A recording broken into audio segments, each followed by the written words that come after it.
Hello, everybody. Welcome back to the pod. We have a very exciting guest today. Randy Free is with us. So I saw Randy speak at my Bible study a couple weeks ago, and I immediately called Alex and was like, we have to have this guy on because he's talking about peaceful parenting, capacity of not only us, but also our children. He was talking about how children can drain our nervous system.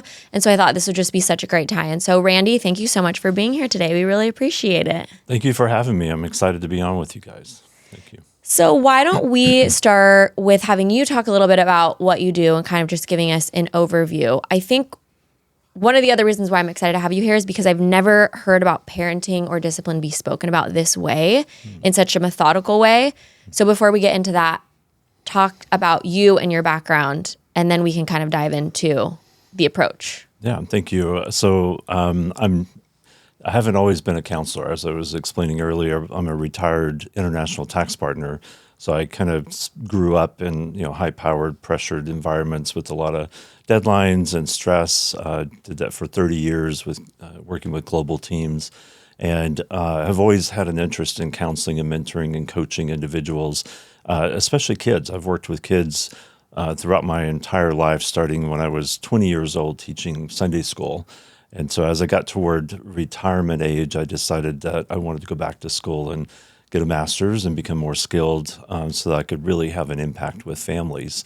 And once I started down that path, I enjoyed working with kids, but I realized that I could sit with the kid and teach them skills, but if they went right back home to the same situation, it was like Groundhog Day. Nothing was changing. So to heal the child, I need to heal the family. And so I came up with PEACE-ful Parenting. It's a systematic program my wife and I co-developed, and we believe that it can have a really positive impact with our families. Okay, I don't know if I want to jump into the quadrant yet. Do we start with the quadrant? Maybe just introduce us, because I don't know the quadrant. So you don't know the quadrant, so I'm saying maybe we do a quick overview of the quadrant. Okay. Yeah, introduce. Because I think you'll really like the quadrant. Oh, this is going to be for you. Well, I already love it. I love the background. I love that you come from a background where it's kind of more high intensity, high stress. So you have that angle, and now you're bringing in the families. I'm excited. So take it wherever you think. Overview of the quadrant. Okay. Let me start with peaceful parenting. It's interesting. When I first came up with peaceful parenting, I actually didn't know what gentle parenting was, which is kind of surprising now that I understand it. So peaceful parenting isn't gentle parenting. It's a little bit different. PEACE is an acronym, so it's PEACE. PEACE stands for perspective. We first start with the parent's perspective of what's going on with their child's behavior. The E is ease. We need to bring the tension in the home down, and that's where the quadrant comes into. We like to say that chaos invites conflict, and culling invites calm. And what we're doing with culling is we're choosing our battles. And so we go through a prioritization to determine which situation goes in which quadrant, if you will. There's 4 quadrants, and the red quadrant are things that the battles we're going to fight, the things that need to happen that we're focusing on. And the other 4, depending on time sensitivity or value to the family system, we may defer for later. And that's ease. The A is attune. We want to understand the emotion that our children are going through, reflect that back to them so that they feel heard and understood. That leads to C, which is the connection. And connection is more than just understanding and connecting on an emotional level. It's once we're connected, the kids feel safe, they start to open up, and then we start to look for the executive functioning skill that's missing. This is the underlying issue that's causing the meltdown, for example, for the children. And once we've identified that through connection, then the E is empower. And so we look into how do we empower them? How do we coach them to develop the skill that they're missing so that we don't have constant meltdowns? And so that's peaceful parenting. We do a lot of connecting and emotional work, but I also believe in holding consequences and boundaries. I was going to ask, what's the difference then between peaceful parenting and gentle parenting? Yeah, I think there's different versions, but I would say gentle parenting focuses too much on the emotional side of things, which is important. But at the same time, I feel it is important to hold boundaries, to have consequences in the right ways, because kids need those bumper guards in life.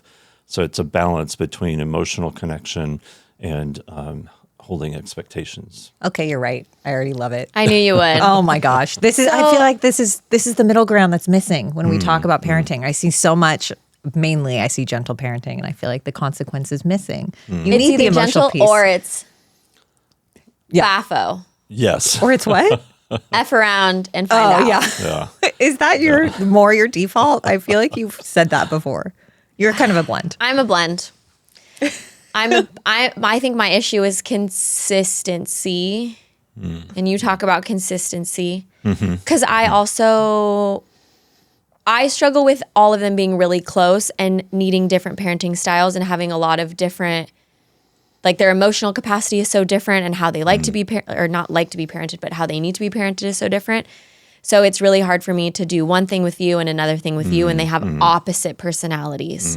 One's really emotional and one's really not, and one, so I struggle with that.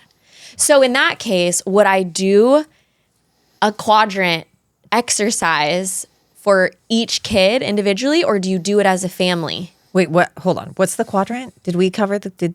You gave me the overview. Okay. So the overview. Well, go ahead. Okay. Yeah. So I wanted to go back to something you said earlier about it's either too soft or too hard in terms of parenting styles. And I think that's what fails most for high-powered moms is it's either too soft or too hard.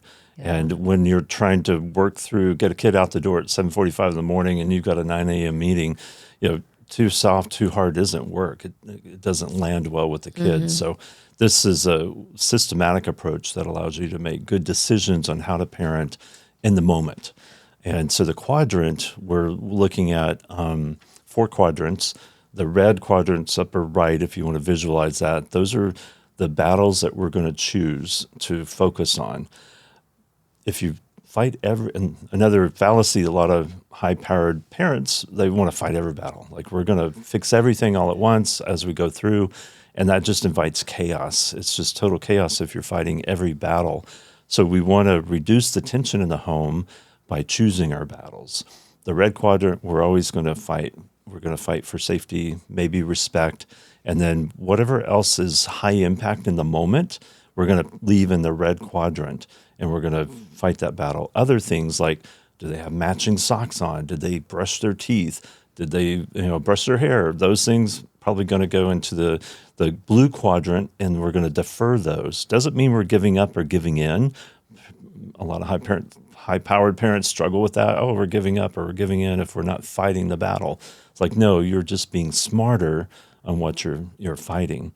Because if you fight every battle and it's chaotic, kids can't learn. When they're emotional, they can't internalize logic. I really find that to be so true. Like I think we do that natively, I guess, at home.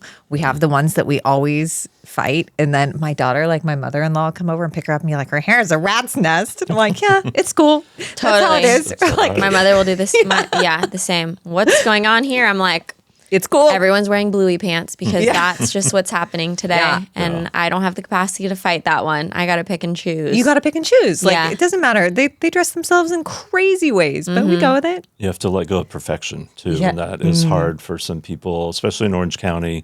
I told the moms, like, it's okay if they wear pajamas to church. And she was like, thank you for saying that. Thank you for giving me permission. It's like, no, it's fine. Don't fight that battle if there's something else more important that needs to be addressed.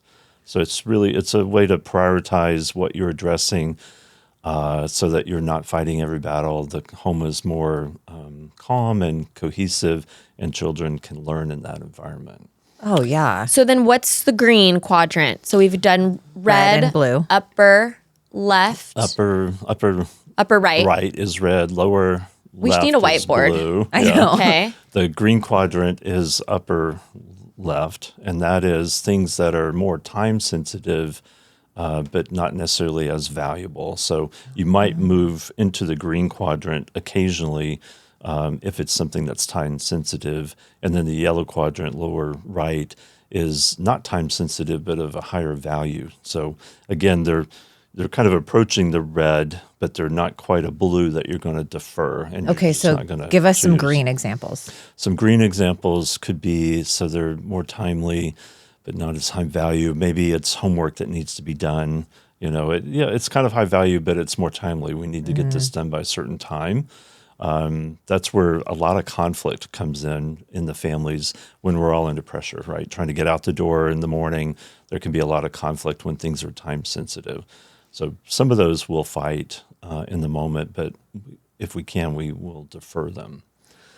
Okay, this really makes a lot of sense. I had to have a conversation with my husband a few months ago because he was angry during bedtime procedures every night, and he was like rushing everyone. I'm like, I know we have a goal bedtime, but it's not live or die. Like we're gonna, if we're like plus or minus 15 minutes, it's all good. And he's like, wow, okay, that relieves a ton of stress. I'm like, yeah. And bedtime's so much more enjoyable now, and we still get him to bed at like the same time. But I think it's just taking off that. That's kind of an other side of it, but taking off the time pressure when you can. Well, really that's what helps. I was going to ask. So, like, what's the balance of, because I struggle with this a lot. I think my husband and I struggle because my husband is very like, we have to stay consistent and these are the rules and we need to stick with the rules. Where I like the consistency, but I also lean into, to me, what seems like common sense. So that could be an example. Yes, we do usually go to bed at 7, but they woke up late from their nap. And so I will kind of assess the whole situation, but I don't know if I'm being detrimental because I'm not holding consistency with the household. Does that make sense? It does. I would say, I think it depends on the child. Some children, especially if they're neurodivergent, need structure. They need the routine that they follow. And deviation from the routine itself can cause a meltdown. So you have to know your child and can they handle the deviation? And then you and your husband need to be on the same page for most things. In our pillar formats, when we go through the E's and we're choosing the battles, we play a little game. It's sort of like the newlywed game, but we call it the newly parenting game. And we go through a series of questions to determine how aligned are mom and dad, or how misaligned are you, right? So that you can identify some things that we need to kind of work out as parents. And then if there's misalignment, we work those out, but we also think about coming up with a code word to try to catch each other.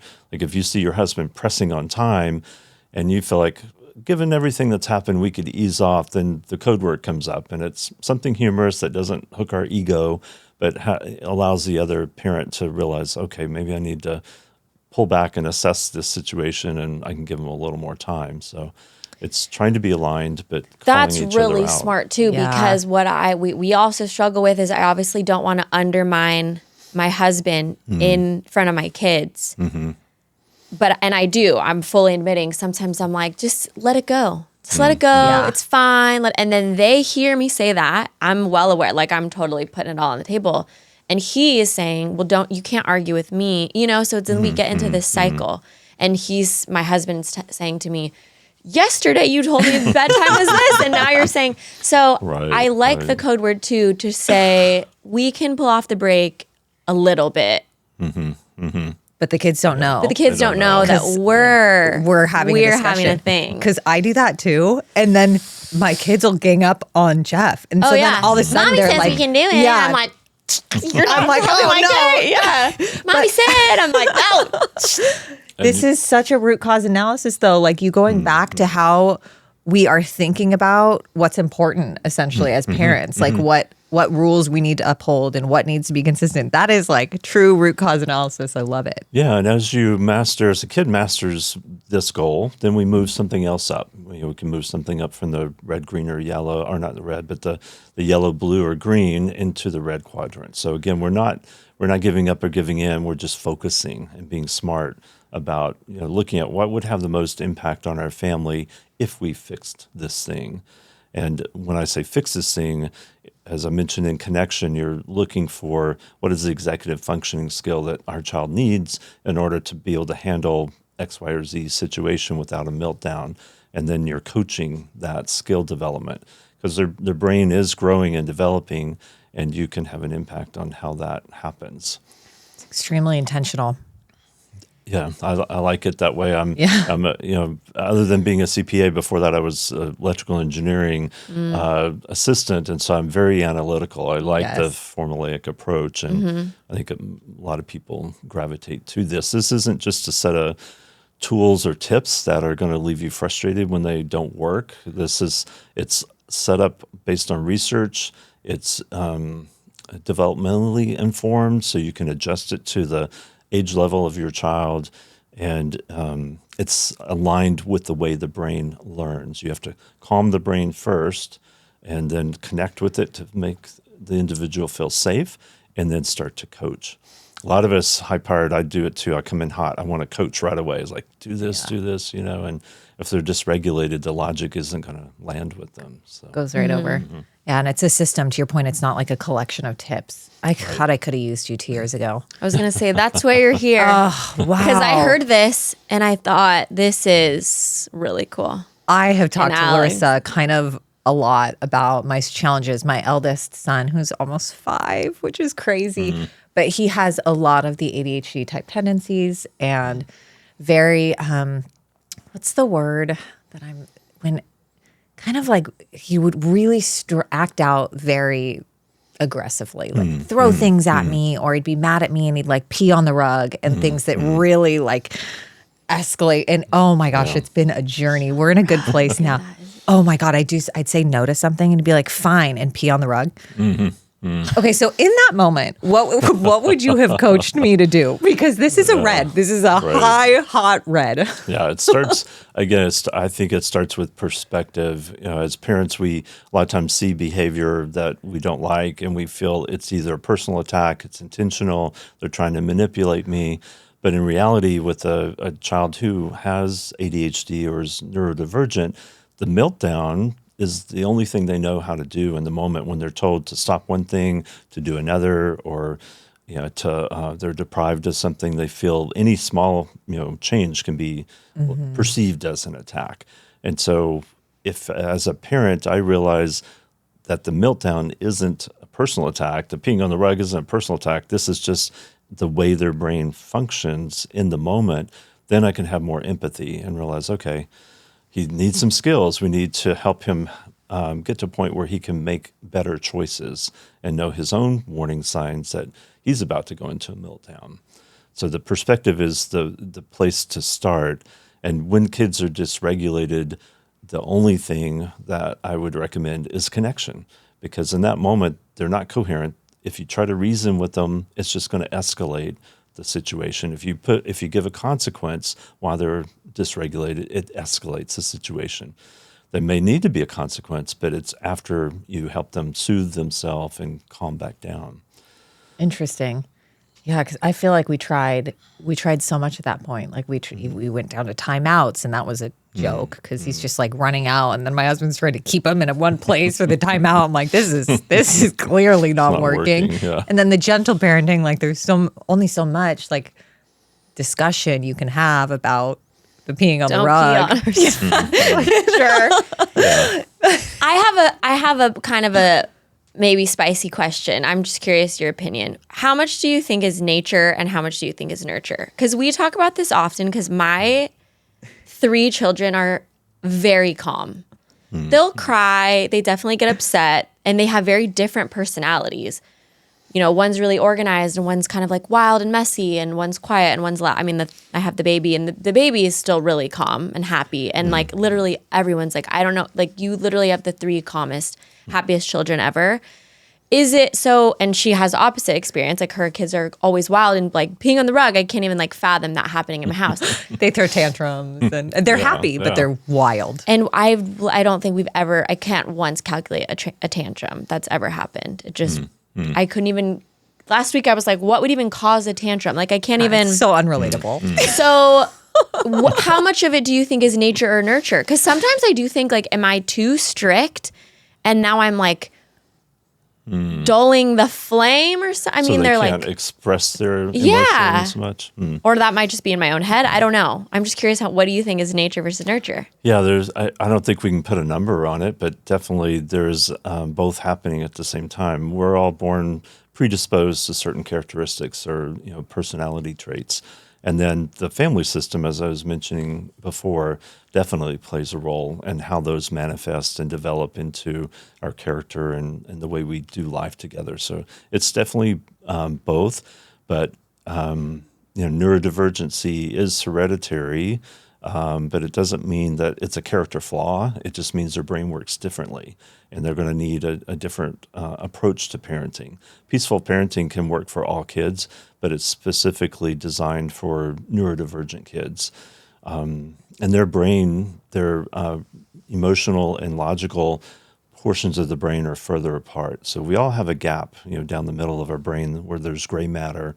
But in the neurodivergent brain, the gap is wider, and it's like a bridge under construction, which means when big emotions come up for most of us, or many of us, we can go over and tap into logic and calm ourselves down. If we have a neurodivergent brain, the bridge isn't built yet, so we can't tap into logic to calm ourselves. We can learn over time, but in the moment when they're young, they don't know how to do that. So they're going to melt down. They're going to have a temper tantrum. So understanding that, again, is perspective, and it allows us to be more calm and have empathy and work with our child in a way that they can learn. So, yes, it's a bit of nature, it's a bit of nurture. Definitely what we're talking about here today is how we nurture and how we coach and develop skills in our children. And that, again, it works for all kids, not just ADHD kids. And at what point do parents decide to come to you? Is it they've just kind of hit a wall and they need help, and so they come to you for help? Or do you see parents kind of come proactively? I guess you would kind of have to determine what your issues are first, right? Yeah, I see a bit of both.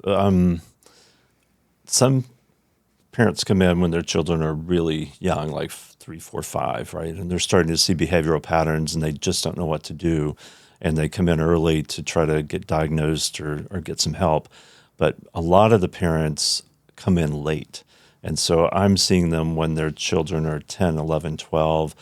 The household is so completely stressed out that the parents are about to divorce. There's real stress in the family, and the kids are not going to school, they're failing, and the cost is really high. So unfortunately, I see a lot come in at that point, and instead of very early on. And they've just tried everything they can do. They're busy. They're, as parents, we're building our careers and things like that. And time just goes by, and suddenly it's really out of control.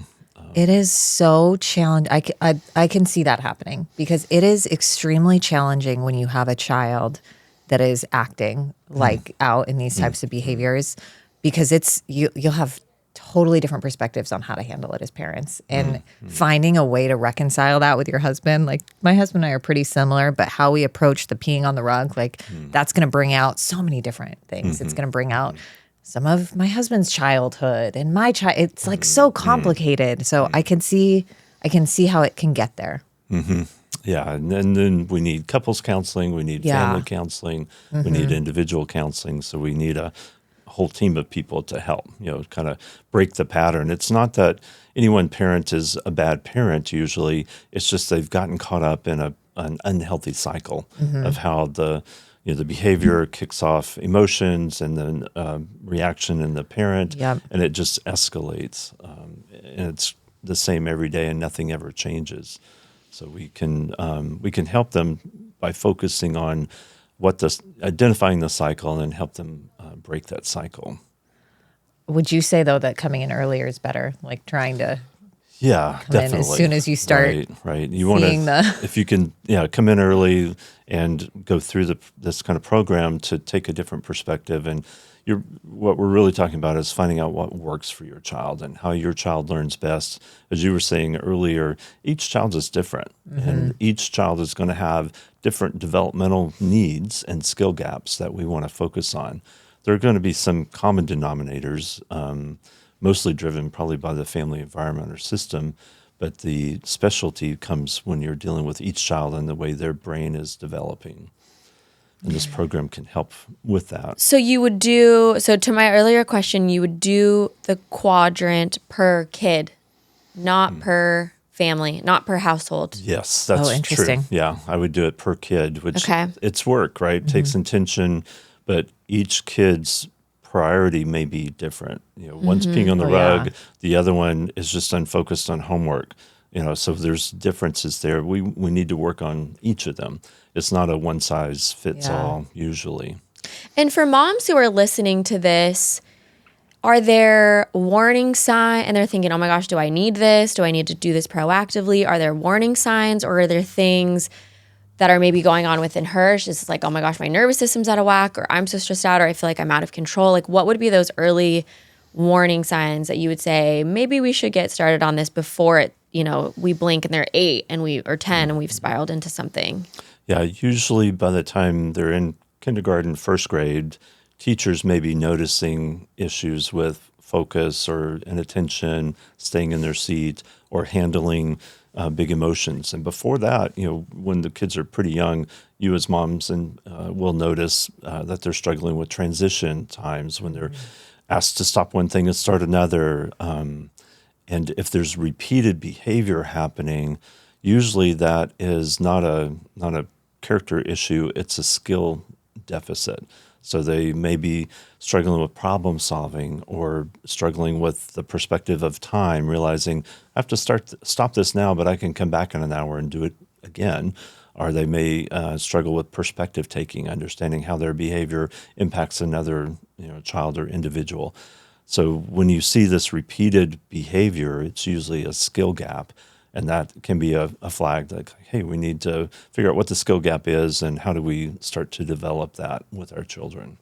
Interesting. Okay. I feel like also something that I noticed was I started noticing triggers because my son would have a lot of these behaviors, right? And I started getting really intentional about looking at what was happening that day or what was happening. And I found that he's highly, highly sensitive to the amount of time that he spends with me.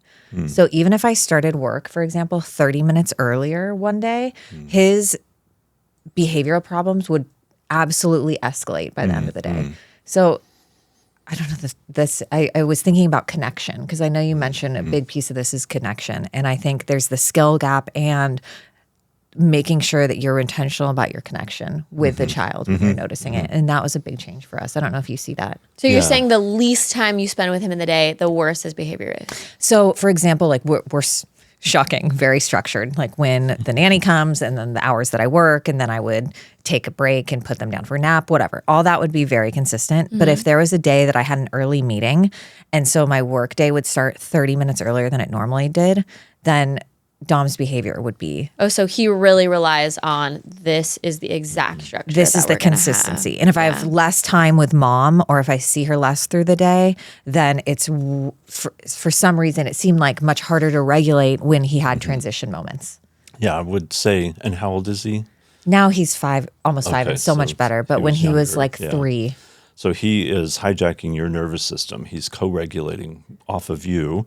And he needed that. And as he matures, he's going to learn to self-regulate, right? So that extra time was needed for him to be able to self-regulate once you left. And when that was gone, he wasn't quite ready, for that to not have that extra support. It sounds like he's growing into it more now, so he can handle those transitions.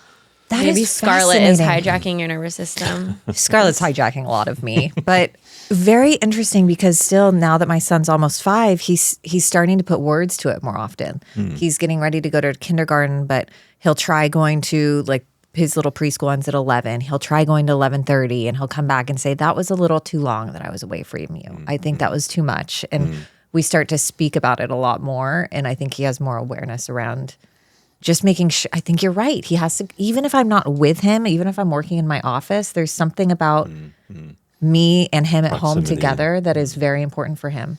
Yeah, and obviously we want him to eventually to be able to self-regulate and be gone all day and not have to have you there to prop him up. And he will. He'll learn it if we can teach him, how to self-regulate. When I work with families in the ease, the second pillar, we also look at how do we help the child self-regulate. And I have a volcano that I go through where the base is a level 1 and you get all the way up to level 5 where total meltdown. And what I'm doing is I ask the child, give me an example of something that makes you just a little irritated. That's a 1. Then a 2, a little more agitated. 3, I'm getting angry. 4, yeah, and 5, I've lost it. So he or she, they'll give me an example of those things, and then I ask them to try to understand where that shows up in their body. Because what we're trying to do is teach them their warning signs. So when you feel it in your hands or your gut or your neck gets hot, that's your warning sign that you need to choose a coping skill. And so then we'll marry up a coping skill with each of the levels. And it takes time, depending on your kid's age and how quickly they can catch their instincts. This usually is a huge focus when the kids come in or the families come in, the kid's already 10, 11, 12, and they have anger management issues. The kid will tell me, I can't manage my anger. It just happens. And like, oh, I know you can. I know you're stronger. And we go through that exercise. And if they will practice it, eventually they do learn to understand their warning signs and choose coping skills so that they can self-soothe. I mean, this volcano is great for adults too, it sounds like. I was just about to say, I wonder how much of this is parent inflicted. I don't know if that's the right word. The meltdown? But a meltdown or an anger thing or a tantrum or I don't know. Like a reflection. It's maybe a weird question. Well, it definitely can be because we have mirror neurons. Okay, I literally was about to say, tell me about the mirror neurons. I have it written down right here. So mirror neurons thousands of years ago kept us safe. So our eyes would scan the environment. If we saw danger, our mirror neuron reflected that energy to get us ready to fight, flight, or freeze. But today, it overacts. And so if dad comes in, he's looking at the cell phone bill and it's higher than he thought, and he makes a face, and then the son or daughter sees that face, they say, oh, dad's pissed, something's about to happen. So they start to ramp up. And then somebody says something a little snarky, and then suddenly we're in this anger, tornado, and nobody knows why. It's the mirror neurons that everybody's picking up on the energy level. So that's, again, why easing the tension in the home is so important, because we want to come in as a calm parent. I had a coaching session with a gentleman before I came in, and we talked about that very thing. He's come to me because he knows he has anger issues with his 3 kids. And so we were going through, what are your warning signs? How can you calm yourself in the moment? Take a break. Maybe your wife needs a code word for you to hear to say, oh, I need to check myself out for a minute and then come back. So parents need this as well, because we want to show up calm and collected. If we're angry in the moment, the child learns to see us, the angry parent, as the enemy, the thing to be avoided, and the focus is off of their own behavior.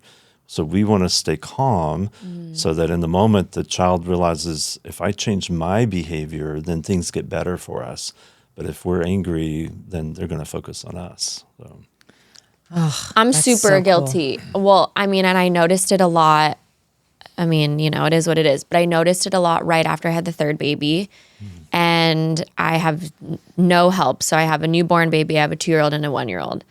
And I'm just like alone at home all the time. My husband's traveling a ton. And my reaction would be to like snap at the boy, because I just needed like a quick, I just need you to listen. Like, I just need you to do that. Right. I was like, great, this. Right. And then, what actually really made me change, this maybe sounds terrible, but I would baby wear all the time because I needed to have my hands free. And then I thought, what if she thinks I'm yelling at her? Because I'm like snapping at them so much. Like, because we're in such close proximity and she can't tell the difference of who I'm speaking. She feels that I'm over. Like, oh my gosh, everyone just get in their beds or whatever. So that really made me, And then now, obviously, I'm 10 months postpartum, and so I'm so much more regulated. I mean, I would say by like 6 months, was super regulated and good and calm. But those first 6 months, it was really challenging to not snap at them. And then I would just see them look at me, and I'm not generally like that. I'm just very, like I said, more kind of common sense. Like, oh, you're hitting because you're sad. You're not hitting because you're being bad or whatever. Right. But no, the 6 months was a struggle. And they were just kind of look at me super weird. But I did notice, and I still notice this, when I'm super flustered, they're super flustered. When I'm super calm and happy, they're super calm and happy. It's just a one-to-one. right. It's a direct correlation. Yeah. It's kind of And incredible, recognizing actually. my triggers. Yeah, it's insane. No, it's very true. And we all have those moments, right? My kids would tell you there was a period of time when they told me I had anger management issues, and I'm like, wait a minute, I'm going to be the therapist. You can't be diagnosing me. But I'm the therapist here, not you. yeah, but I remember a particular time my son, he was probably 10 or 11. He had done something, and I said, Harrison, I need to talk with you. And he looked me straight in the eye and darted upstairs, and then I heard his door slam and the lock click. I was like, are you kidding me? He's locked himself in his room when I told him I wanted to talk with him. So I went upstairs, and the other two kids could tell something's going down. So they scattered. My wife's looking at me like, what are you about to do? And I went to Harrison's door, and I said, Harrison, I need you to come out. And he didn't. I said, if you don't come out, I'm coming in. And he still didn't come out. So I squared up, leaned back, and just kicked his door right by the bolt and busted it off the frame.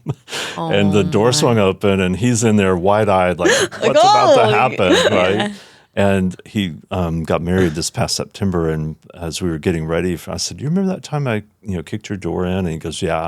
And he goes, do you remember what you had done or what you were supposed to learn? No. And it proves the point that when we're emotional, nobody can internalize logic.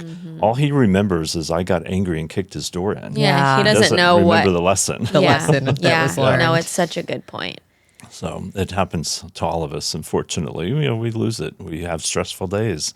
And that's okay occasionally, but we need to repair the rupture with our kids and help them understand this is how we repair things when we have those ruptures. So talk us through how you would repair, because it happens to all of us. I'm the same way. I mean, oh my God, my first trimester of pregnancy, I was so quick to snap. Like there's just hormones and everything else. So how do you repair? Yeah, you would come back around and connect and just open up and say, hey, yesterday when Dad was really angry and kicked the door in, there were some things going on, and that wasn't who I want to be. And I love you, and I'm sorry that I did that. So you want to apologize, and if if they're old enough and you wanted to, you could say, well, how could we have done that better, and just see what ideas they have in terms of connecting and responding. Or you can say to them, I'm going to work on myself. I'm learning some coping skills. So it's okay to have that kind of conversation. I tell couples that I counsel, it's okay for the kids to see you argue, because I also want them to see you repair and come back together, so that the children learn how to repair these ruptures as well. So model good behavior, good citizenship, and own what you've done, and just say, I'm can't promise I'm never going to do that again, but I'm really working on it. And so what would you say? Because my husband and I talk about that a lot, because I'll be like, you reacted really harshly there. I think you should apologize. And he's like, me apologize? Look what Dom did to make me react that way. And I'm like, yeah, he was wrong and you were wrong. Like you were both wrong.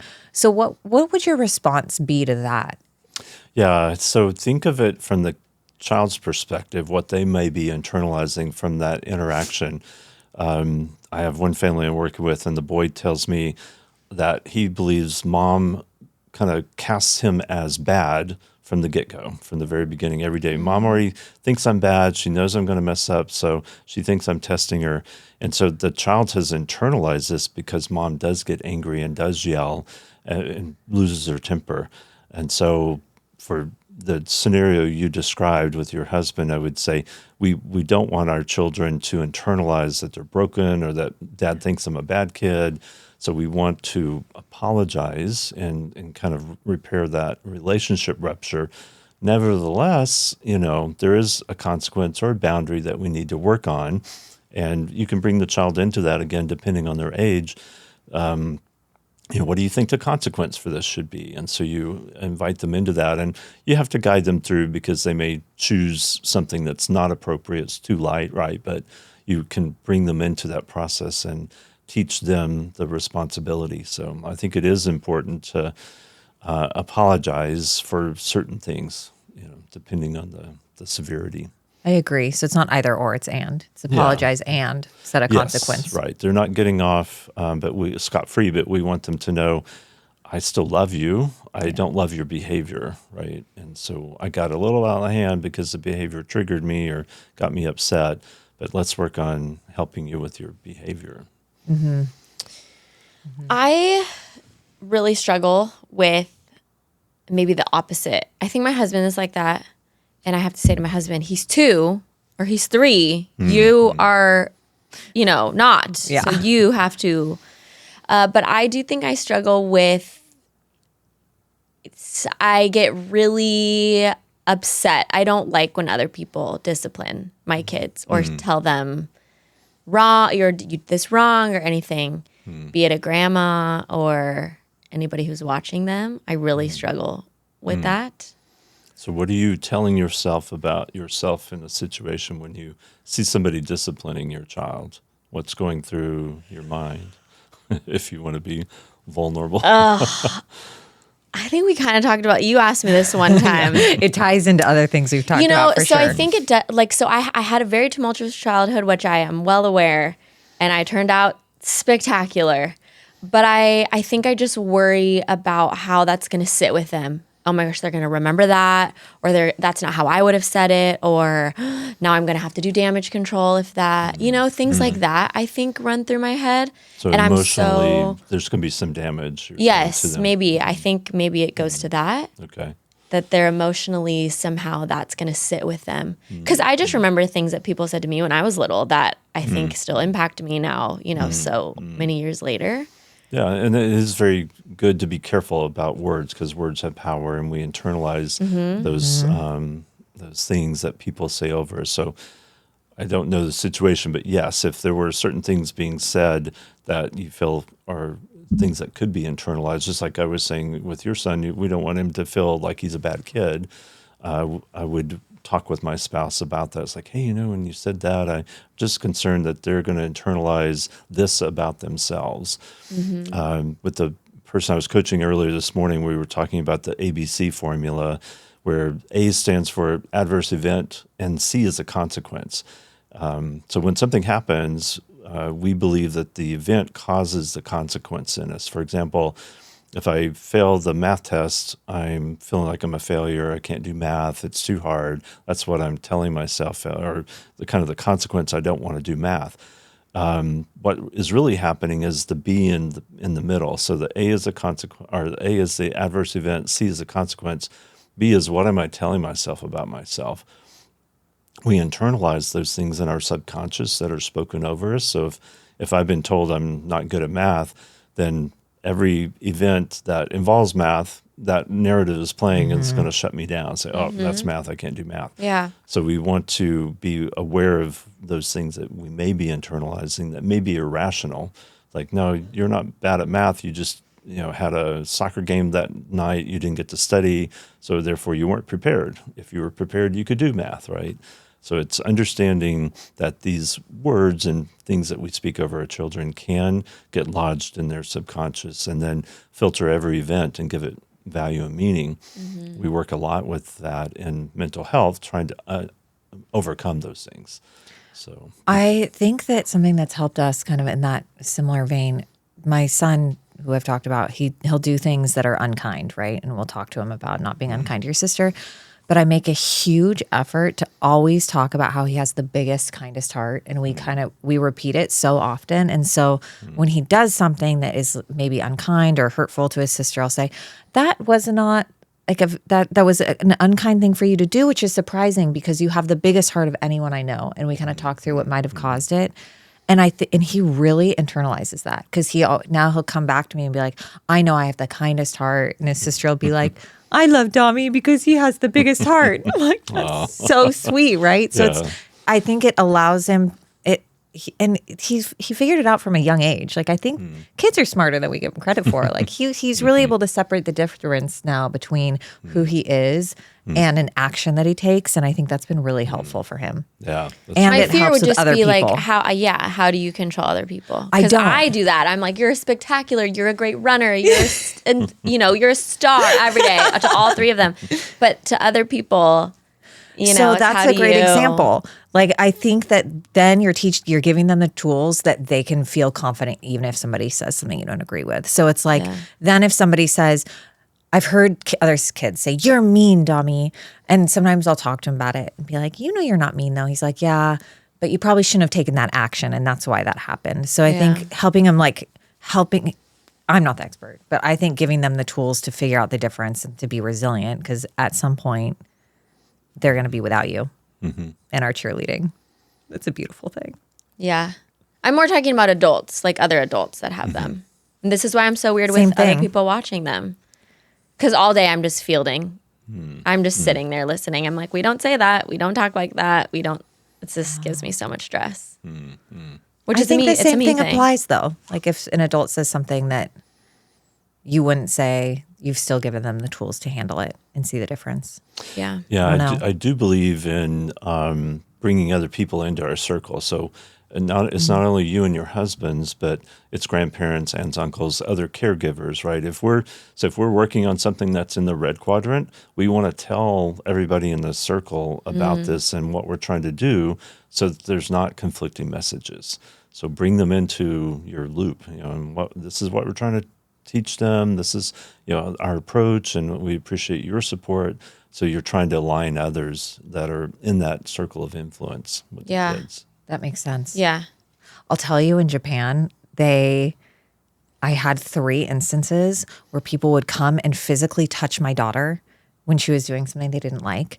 And I freaked out. Like, they don't like shoes on anything, right? So my daughter's 3 and she climbed into a taxi and her shoes touched the seat. And the taxi driver comes around, pulls her down and starts yelling at her in Japanese. I was like, oh, my mama bear, like, oh my God, it was really hard. And so we had to talk a lot about, this is why he was upset. You don't do the shoes, but oh my God, it was a lot to unpack. It was wild. It happened like 3 different times too. Different culture. Yeah. I don't know. It's a different way. Everyone has different ways of handling things. And so I Yeah. don't know. It's hard. Yeah. I mean, I feel like I plan to homeschool. No shocker there. Because I just literally I don't know. I just don't. It brings me so much anxiety about how other people talk to my kids or treat my kids. I like what you said though about you're building their self-esteem so that when they're out around other kids, they have sort of a North Star. I know who I am and who I'm becoming. So even if I hear something that conflicts, I can go back to that. We also homeschooled, and my wife homeschooled them through middle school and high school. And it was partly because of the ADHD and the struggle with public schools. But I've worked in public school. When I was doing my internship, I worked at Dwyer Middle School. Oh, man, for a that's where I year. went. Oh, really? Yeah. My little sister went to Dwyer. Really? Yeah. Oh, me and my husband did. I've seen that side of the educational system and what happens in schools and things like that. And for us, it was just the right approach for our kids to homeschool. But all that to say that even when we homeschooled, we were part of the Saddleback Christian Academy. They would not just have my wife as their teacher, but they would go around to different locations and have other people teaching them. And it was a good thing for us. It was a good experience because they got to experience being with kids of different ages and different adults. And so they were very well socialized from that perspective. So I would encourage you to try to balance it, right, with yourself and with others, because real life, they're going to be around others. Yeah. He's going to start. So Layton is the oldest. He's going to start going 2 days a week to a homeschool extension program starting in August. And I went and I met the teacher and I saw the other kids and all this. And then I got an email that he's switching to a different teacher. And I was like, whoa, wait a minute. Don't throw me off like this. I approved Miss Linda. This was a big Where's step. Miss Linda? Okay. So yeah, it's a lot for me, which I feel like it stems a lot from how I was raised. But question for you, I'm like making sure I ask all my things about parenting two totally different personalities aside from the quadrant. But in the house, I almost feel like I'm just like using the two boys as an example because they're so close in age. So they almost act as twins. Like they kind of, they do all the same things. They go to all the same classes, but they could not be more polar opposite personalities and preferences. So I almost feel like that can be a little bit confusing for them because I'm parenting one in a certain way and I'm parenting the other one in a certain way. So I'm just curious, what do you think about that? And it almost I do think kind of creates like a lack of consistency in our house because I'll just pause there. What do you think what are your thoughts on that? Yeah, it certainly can lead to challenges if the kids realize or recognize and call it out. It's like, hey, why does he get this and I get that, or get treated a different way? If they're old enough, you want to have that conversation. Is like, why, to help them understand the differences and why we're working on one thing with their brother and another with them, so that it doesn't build animosity or that they feel like there's unfair treatment. Some kids have a very high sensitivity to what's fair, and this may not feel fair to them if they see someone being treated a little differently. If they are so close in age, then maybe it works to be a little more consistent between the two of them, but you're saying their personalities are different. Polar opposite. I think it's right to treat them and parent them differently, because I've seen the opposite where there were, say, 3 daughters and the oldest couldn't do anything that the youngest couldn't do. And that built huge animosity between the girls, and they are not close as adults now. Yeah. So that's the opposite side of it, right? If you try to keep it all the same. So I lean toward the disparate treatment, but to explain it, to help them try to understand why this is happening on their terms. And And what do you think about, because I often grapple with this, wanting them to be respectful and listen and, follow the rules, but also using their own judgment, using their own discernment, and also coming to me and my husband when they don't agree with something. And because I wasn't raised, it was just, you listen, you don't ask questions. It doesn't matter why. This is just how it is. And I think I grew up and I'm like, I want to question everything. Why? What do you mean? Why are you telling me this? Right, so where is that balance between that, where I just don't want them to blindly listen to any adult and have no, their discernment or follow their own gut instincts, but also we kind of have to teach them as little people to be respectful and to respect authority. So what's the balance between that? Yeah, that's a good question, because it can certainly get out of control. If you swing too far into letting them question, and they feel empowered and entitled, and I don't have to do what you say. I'm going to question your every move, and that's hard for adults, to go through that process and answer those kinds of questions. I would say yes, a fair amount, some amount of questioning is okay. But they also we want the child to respect that there is a point beyond which this is, whatever we're talking about, is outside their circle of control. And so it brings up to mind one of my patients where he would get angry and hit mom or dad and things like that when he didn't get his way. And he was very particular about something that was happening in the home. And it took a while, but we eventually helped him realize that's outside of his circle of control. There are certain things that he can control and can question, but beyond that, this is mom and dad's choice, and we need to roll with it to a point. So you have to decide where that line is and help the child respect it, because as they grow up, they're going to need those same tools. So if they're working with their own spouse or a boss, yes, we can question the boss to a point, but then at that point we need to fall in line and do what they've asked, even though we may not disagree. And I think that's an important lesson, to realize we can question out of curiosity and see if we can get to a better answer perhaps, but at some point we agree to disagree, and that doesn't make either of us a bad person. We just have different perspectives. So you could say to them, I wouldn't give them a long explanation. I would give them a brief explanation of why this is the way it is when they ask, and say, I can see that, you empathize with them, whatever emotion's coming up for them. I see this is hard for you. You're really upset about this, and here's why. And nevertheless, I still need you to do X, Y, or Z by this time. And so you're connecting, you're giving them some leeway, but it's not a lot. And if they keep arguing with you, you don't want to pick up that tug of war rope. Because if you pick up the rope, then it's just a back and forth. Well, why this, why that? And that is never ending or can be. And so you calmly state the reason why something is a certain way, and then you go on to what you need and the consequence if they don't follow through. So you don't like that. end up Yeah. in that constant battle. Yeah. I think that's a hard balance to find. I like kind of giving them a little bit though, explaining it.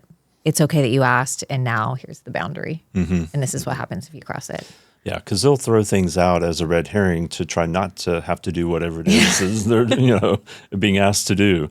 And so we want to ignore the red herring and say, I could, empathize with them again, but nevertheless, this needs to happen. And give them time for that to sink in. They're not going to maybe respond or act right away. But if it's not done within 15 minutes, 30 minutes, whatever is appropriate, then the consequence happens. And by setting boundaries and consequences, they know the rules.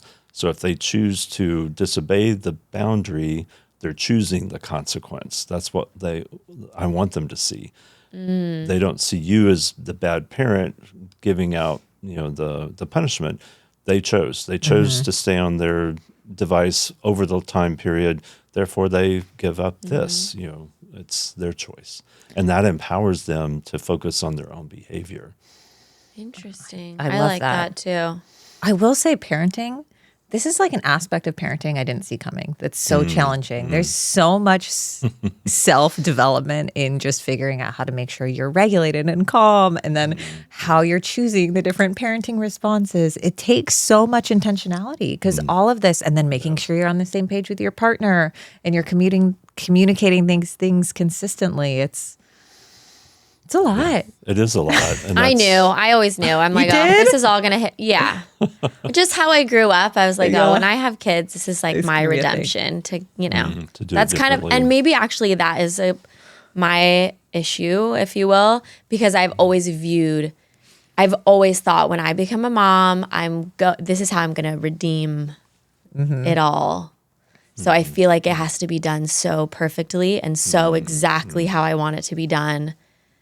Or, It's all over. Yeah. I feel like that's the thread that connects it. Because That's even the remember thread. when we were talking about like your mother-in-law and the shoes, it was yeah, like needs I to was be like, done. we don't put our shoes on Yeah. like that. And It's all like like has to be making done. my heart. Yeah. Oh, you're like stressing me out. I'm starting to sweat. It's not what we do. So it's that fear of if we don't do it this new way, it's going to be the old way I grew up with, and that was horrible, or however Yeah, it was. maybe. And- Oh, yeah. But then you'd have to ask yourself, the shoe example, is this rational? What facts do I have that say if we don't do the shoes this way, then all these bad things are going to happen? Factually, probably not true in the moment. And then if it is something that's going to be routine, then maybe we talk with mom-in-law, bring her into the circle, right? This is why I would want this, without trying to be too controlling. But again, is it a battle we need to fight, right? You go back to the quadrants and decide this thing with mom-in-law. Is it worth the potential rupture of the relationship, the mental, the exercise we're going to have to go through, or not? Yeah. The quadrants. I love the quadrants. So how do people work with you? Do you do it virtually, or does everybody come in? Do you do stuff in person? Both. I do virtual and in person. We have groups that we run, so you can sign up to be a part of a group that would go. Usually it's 6 weeks. I also see people individually. I have an intensive that I offer for families, like I described earlier, where they're on their last leg. The marriage is, rupturing. The kids are going crazy. It's a 6-week intensive where I give them an hour session with the kid, an hour session with the parent.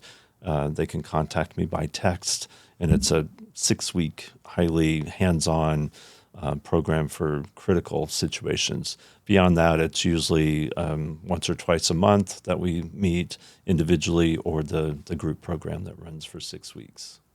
And then how long are people, I guess it's situational, right? Of how long people are with you until they really start to see changes within the home or within their kid or within their systems? Yeah, it is situational. We definitely set goals in the beginning. So I like to ask the miracle question. If you woke up tomorrow and the family was functioning perfectly and everything was great, how would you know? What would be different? What would we be doing? How would we treat each other? What would we be saying?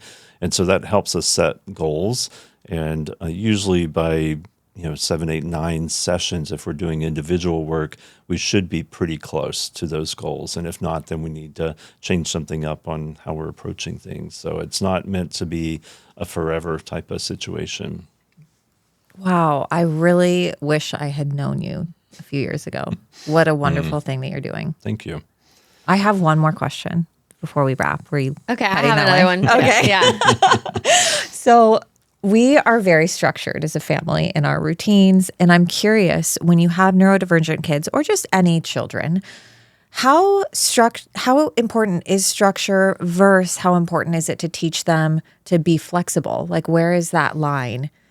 That if you're too structured, because I'll hear this with people around sleep, like, oh, God, if you always put the baby to sleep in a dark room and always have the sound machine, then they never learn how to sleep outside of it. And I think that can apply later in life too. But what are your thoughts on that? Yeah, there's some truth to that. But for neurodivergent kids, they do need structure. So I would err on the side of structure for them.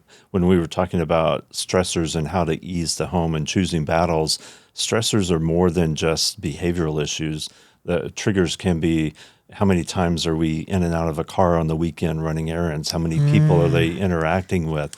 Those are situational things that can cause havoc, in the child. By the end of the day, they're just toast, right? They're done.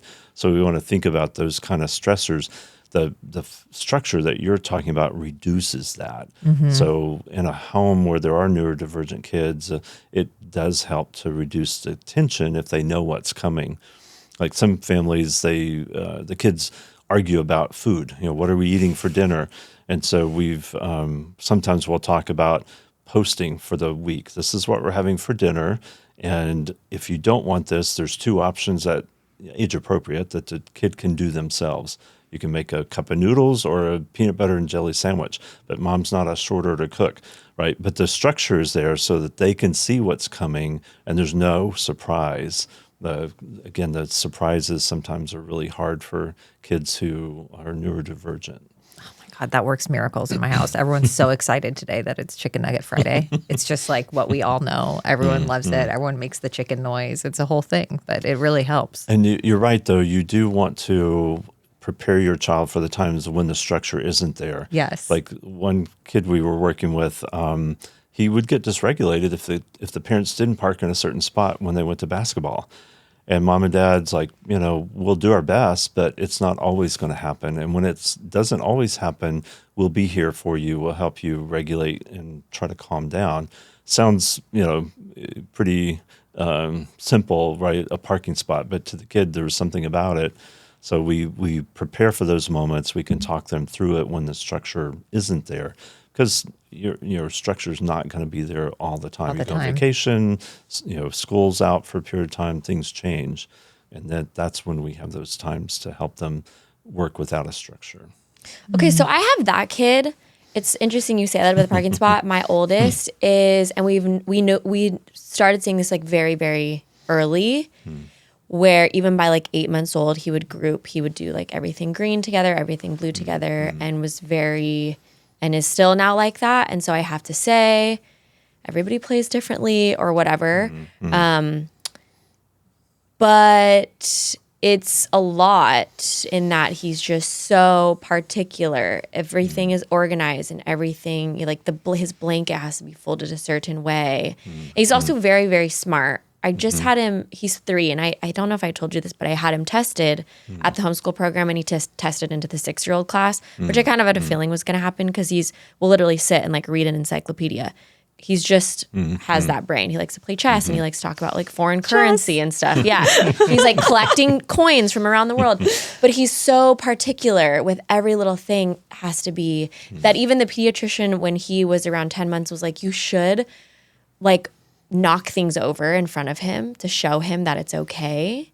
so that he Interesting. gets, because he still will get so upset with people that don't follow his thing. Insert his little brother who's like, wow, yay, like wants to be crazy and wild. So I wonder, I practice a lot of patience with Leighton because I know, my oldest, because I know that's kind of how his brain is wired. Whereas other people don't have the patience. Everyone's like, stop being weird, or, you know, it's just, Evander's just playing. It's okay. But to him, I know it's like, oh my gosh. And he'll just have a not like a tantrum, but he's like crying, like, that's not, green doesn't go with orange or whatever. And it weighs really heavy on him. So how can I navigate that where it's like in real life, you can't, not everyone's going to do this stuff, but also there is a part of you that I can see it's like bubbling up in you when things don't go how they're supposed to go. Yeah, so you're recognizing that is a trigger for him when things aren't organized by color or what have you. You know, obviously I don't know your son, but I'd be curious, is he trying to control his environment because of some level of anxiety, perhaps? And so by organizing, he feels like he's controlling. There could be something there, but I also somewhat agree with the pediatrician, meaning we want him to be comfortable when things aren't organized or can't be organized. And that's where we come in with, you just said, I can identify when there's going to be a stressor because things aren't color-coded or organized. And so that's your cue to cue him to start with a coping skill. It's like, how do we calm ourselves when things are not organized the way we'd like them? And it's training him to sit with that discomfort. And so it's almost like a ladder, right? You could start with, let's do it for 30 seconds at first, and then you can organize them after I knock them down, right? And then the next time it's a minute, sit in this for a minute and do some breathing, visualization, whatever helps you. And then it's 5 minutes, and then we can go all day with this area of the room just scattered. And sounds like his other brother helps with that. So it's a beautiful approach. It's exposure therapy. No, I like right? that. That is good because I can see it's like his skin is crawling. It's like, that's not how it goes, you know. Yeah. Or puzzles or whatever. He'll do like what's the Rubik's Cube. He's like that guy. And then when other people come in and don't do it right, he's like, you're not doing that. You don't know what you're doing. You're not doing it. And I'm like, you can't. Yeah. So highly intelligent, but emotionally behind. Yes. Perhaps. So and that's also why because the school was like, do you want to start him? I'm like, no, he's 3. And I know he's book smart. He could do a 6-year-old class, but emotionally, no way. He's like still a baby, it feels like to me, you know? Yeah. So we work on helping him develop his emotional skills. You can do that with his action figures, kind of set up different scenarios and help him play out, how would this feel if somebody did this to you? And, take a perspective on how the other person feels and teach them those types of emotional maturity skills. Because intellectually, he's way far ahead, but emotionally, he's going to get frustrated with people. I have another patient that's just like that, and he doesn't want to go to school because he's ahead of everybody else, and his peers don't get his jokes. They think he's a nerd, and so he doesn't connect, and he gets really frustrated when he's 10, trying to learn about the ancient civilization of China, and somebody's telling a fart joke. It's like he just doesn't have the patience for it. Yes. So we're trying to use that exposure therapy to help him tolerate the frustration. Yeah, interesting. Okay, that's really helpful. I love your examples. I love this superhero example. These are such good tangible examples. Thanks. So, okay, do you have any more questions? Okay, we have to go back to the overscheduling on the Oh weekend. my gosh, yes. That was such a big one for us. I know. Because we talk about this for adults, being able to say no to the birthday party or the book club or whatever because it's going to tip us over. And you don't have to constantly be go, go, go. And for high achieving women, I think that's really hard. We want to say yes to everything, and it just tips us over. And you brought this up when I heard you speak about think about a kid and their capacity and going to baseball and and then we're doing this and we're going to dinner, we're getting into and out of the car and what that does to their nervous system. Yes. And maybe that was kind of my earlier point of like how much of this is parent inflicted, where we could take a step back and say, maybe we don't need to do Kumon every day, or maybe we don't need to do, or whatever. I don't know, whatever it is. Like stacking all of these things. Yes. because I think the good intention is there. Like I will set up things for my kids because I want them to be exposed to certain things and I want them to be active and it wears them out. But then I do notice a point where they're like eyes twitching and it's like, we can't do all these crafts or whatever, you know? So maybe talk about that a little bit. Yeah, I definitely think you have to know your child. And all of these transitions are stressors, especially for a neurodivergent child. Numbers of people that they see and have to interact with, and different locations, whether it's loud and noisy or chaotic, or getting in and out of vehicles and traveling.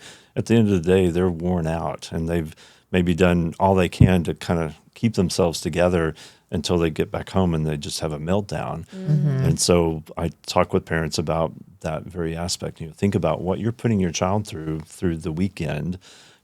Can you have things delivered? Or one parent does the errands and we don't drag the whole family around everywhere. But there's so much pressure too for high achieving moms and dads to have their kids be high achieving, that they have them in everything. I had a mom come in, her youngest daughter was really struggling behaviorally, and the older two were in dance and polo and martial arts and baseball, and they were being drug around everywhere over the weekend. And when I mentioned this to moms, like, maybe you need to scale back, she's like, oh no, they have to do all these things, and otherwise they're not going to get into the right colleges, Yeah, there's a lot of pressure for that, and especially in this area. So I said to her, I said, then you're choosing to put your youngest through this emotional chaos, and is that fair to them when they're struggling to handle it, So can you adjust in a way that allows her some space to be calmer and not have to go through all those transitions? And another family I work with, the mom and dad are in sales, are very social. Every weekend they're going to somebody's house, a friend's house, for a football party or a pool party, and they're like, oh, but all this is fun. The kids just want to connect. They want a downtime with mom and dad, playing a game at home, and there's this disconnect. Oh no, we're having this great life, but it has a toll, all of that. Because when you're doing all those things, it is really hard to connect with your kids meaningfully. And that's what they really want. That's a good point. How many times have you heard, I'm taking you somewhere fun. I'm taking you to Disneyland. Why are you crying? It's like, because we're all overstimulated. Every single one of us is overstimulated. Right. Stop crying. Suck it up. We're going somewhere it. fun. Yeah. Stop crying and have fun. I think that comes back to being aware. That applies to adults too, like being aware of what your triggers are, what your capacity is, and being able to say no. I know I've shared with you before, I have my Aura ring, and I'd go to like a bar and meet up with friends, even during the day with my kids, and then I'd come back and my ring would be like, you've been highly stressed for the last hour. And I noticed, and then I'm like, that's interesting. And I reflect, I'm like, I am feeling very tired. And I think having that awareness of how it impacts your kids, how it impacts you, of course, because our kids then mirror our own states. And it's so much reflection, I think, too, and seeing what trends you're noticing.